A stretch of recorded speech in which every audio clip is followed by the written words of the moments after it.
Well, I'm Planting People MCD coming live from Dallas, Texas. Today we'll be going over Wabi-Kusa. The one that you're looking at is the one that I made out of ADA soil and fluorite with fertilizer tabs. This one's been growing for over 3 months. It's doing real well, and I have it displayed into this little 1 gallon cube and a little bit of water suspended on some rocks.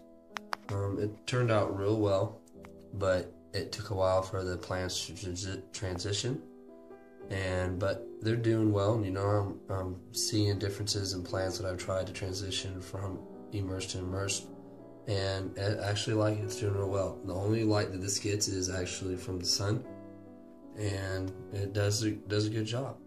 Now, the one I'll be showing you next, these plants came straight out of the aquarium and were put into the Wabi-Kusa ball. And I got this from Joey Young, and I'm doing a trial to see how it does, and it will get the same amount of light as this plant here does, just from the sun by the window. And I'm going to show it to you over, and this one is in a gallon-sized cube. The one that I got from Joey Young for his testing for his Wabi-Kusa ball is in a half gallon. So I'll pan over there. You can look at that one. And just keep in mind, the plants do have to transition, so they're not the best looking like this one, but I have no reason to think that it won't do as well as this does. So let's look over at this one. This is the ball that I got from Joey Young.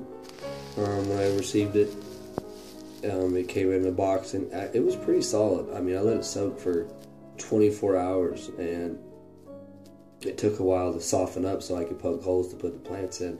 So that was probably the only thing I can say a drawback of it. I don't know what he uses to make his Wabi-Kusa ball, but it is really, really hard. But letting it soak in a cup for about a day or so, it was able to soften up and let me plant the plants. So I really like it, and it keeps its structure. Just move a little bit more. The plants I planted are Reneki Mini, and I forgot what the green ones were.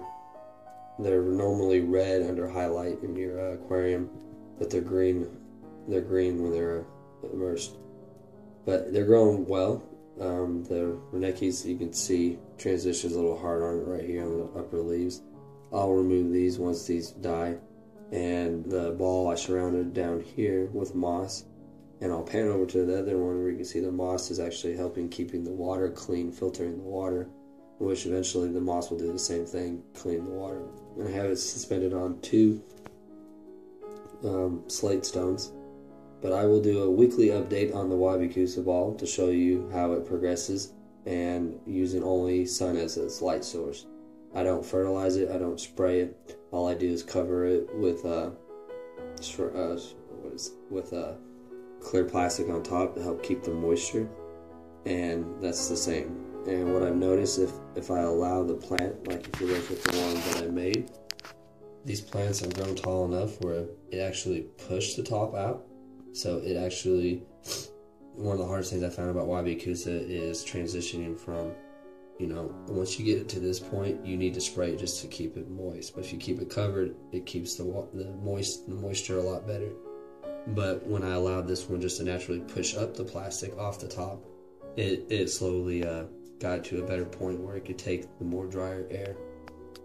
But this one here, like I said, it's transitioning, but it looks real well, and I have no doubt it's going to turn out well. It's just transitioning, the plants are transitioning, but the ones down the bottom are doing awesome. They're real healthy. And if you look here, I talked about the moss. You can see the moss here. I take out my Wabi-Kusa ball and I'll trim around in the water where it grows out too much to keep its form. But definitely looking forward to seeing how Joey's Wabi-Kusa ball does. And check out his website and his channel to see where you can order these and buy these. But we'll definitely see how they do over the time. And just keep in mind, when you do a Wabi-Kusa, it does take a little bit of time, unless you're fertilizing spray and all that. I am just using the ball to see how its nutrients in the ball and how just the sunlight affected, to see if I get just as good as growth as I did on mine. Thanks for watching. Stay tuned for a new aquascape for my 110 gallon. I'm getting ready to tear everything down, and I got all the materials that I needed. and look forward to sharing that with y'all really soon. Thanks for watching. Please subscribe, and I look forward to seeing y'all's videos too. Have a blessed weekend. Bye.